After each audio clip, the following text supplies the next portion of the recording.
1-2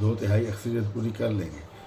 اور ابھی کہا یہ جا رہا ہے کہ 27ویں ترمیم بھی ان پروسیس ہو گئی ہے، کیونکہ کچھ وضاحت طلب معاملات ہیں 26ویں ترمیم میں، ان کو پورا کرنا ہے، ان کی وضاحت ہونی ہے۔ اس کے علاوہ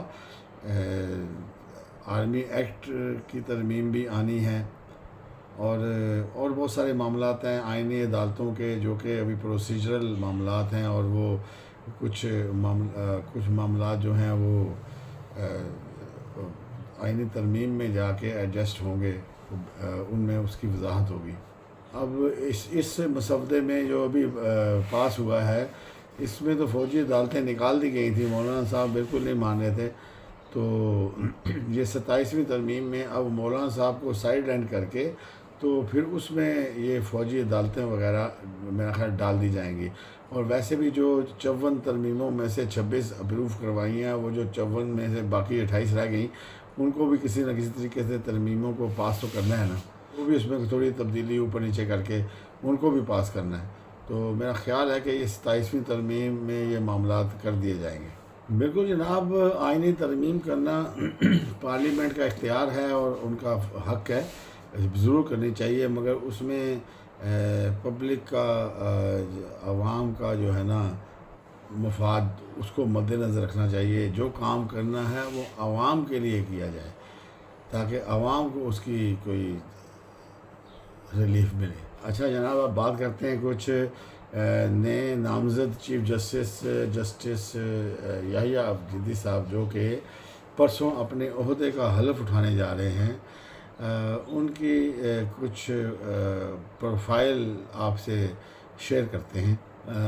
افریدی صاحب 30ویں چیف جسٹس پاکستان بنیں گے۔ دیکھیں جی، یہ انتہائی قابل، غیر سیاسی اور غیر متنازع قسم کے چیف جسٹس بنیں گے۔ پارلیمانی کمیٹی نے ان کو 2/3 اکثریت سے سلیکٹ کیا، اس کے بعد پھر نوٹیفیکیشن ہوا ان کا، پھر اس کے بعد انہوں نے ملاقاتیں کی۔ ان کا تعلق جو ہے جی فاٹا سے، یعنی کہ سابقہ فاٹا جو تھا، اب تو ضم ہو گیا نا فاٹا بھی KPK میں، تو سابقہ فاٹا سے ان کا تعلق ہے۔ ویسے ایچیسن کالج میں پڑھے ہوئے ہیں، ان کے گہرے دوست ہیں منصور علی شاہ صاحب کے اور عطر من اللہ صاحب کے، اور ایک دور میں اکٹھے یہ تینوں ایک چیمبر بھی چلاتے رہے ہیں، یعنی کہ کاروباری شراکت داری رہی ہے۔ ایک ہی چیمبر تھا جس کا نام شاید شاہ افریدی اینڈ من اللہ تھا۔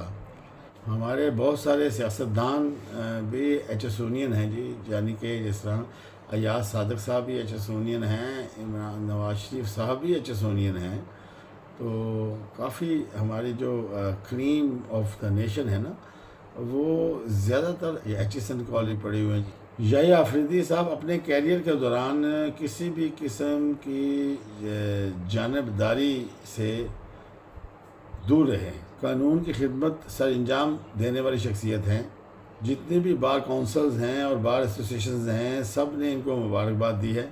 ان کے بارے میں یہ مشہور ہے، ان کے دوستوں میں، ان کے خاندان کے لوگوں میں اور ملنے والے لوگوں میں، کہ یہ انتہائی سنجیدہ سوچ رکھنے والے انسان ہیں، اور صرف آئین اور قانون کی روشنی میں فیصلے دینے والے جج ہیں، بغیر کسی تعصب کے۔ ان کا دامن کسی بھی طرح کے تنازعات سے پاک ہے۔ انہوں نے ایچیسن کالج لاہور سے پہلے تعلیم حاصل کی، اس کے بعد پھر گورنمنٹ کالج لاہور سے، پھر اس کے بعد پنجاب یونیورسٹی لاہور سے ڈگری لی انہوں نے، اور پھر MA معاشیات بھی کیا۔ اس کے بعد پھر کامن ویلتھ اسکالرشپ کے ذریعے پھر انہوں نے کیمبرج سے LLM کی ڈگری بھی حاصل کی۔ 1990 میں ہائی کورٹ کی وکالت شروع کی، 2004 میں سپریم کورٹ کے وکیل کی حیثیت سے وکالت کا آغاز کیا۔ جسٹس یحییٰ افریدی نے KPK کے بطور اسسٹنٹ ایڈوکیٹ جنرل کے خدمات انجام دی۔ پھر 2010 میں پشاور ہائی کورٹ کے ایڈیشنل جج مقرر ہوئے۔ 15 مارچ 2012 کو پھر یہ مستقل جج بن گئے۔ 30 دسمبر 2016 کو جسٹس جائی آفریدی نے پشاور ہائی کورٹ کے چیف جسٹس کا حلف اٹھایا اور 28 جون 2018 کو سپریم کورٹ کے ایز اے سپریم کورٹ جج ایلیویٹ ہو گئے۔ قانونی ماہرین یہ کہتے ہیں کہ جسٹس یحییٰ آفریدی جو ہیں ماضی میں متعدد اہم فیصلوں کا حصہ رہے ہیں، مگر جسٹس یحییٰ آفریدی نے کسی بھی معاملے میں اپنے آپ کو متنازع نہیں بنایا، وہ صرف آئین اور قانون کے مطابق فیصلے دیتے رہے۔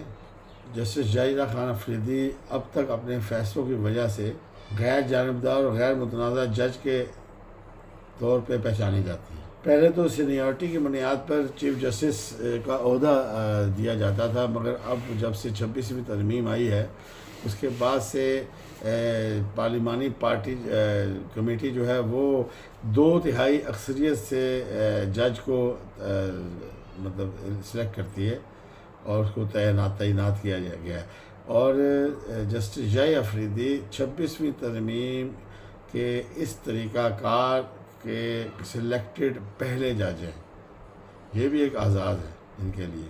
اور جسٹس یحییٰ آفریدی جو ہیں وہ فاٹا کے علاقے کے طرف سے چیف جسٹس بننے والے پہلے فرد ہیں اور پہلے جج ہیں، اور قبائلی علاقوں سے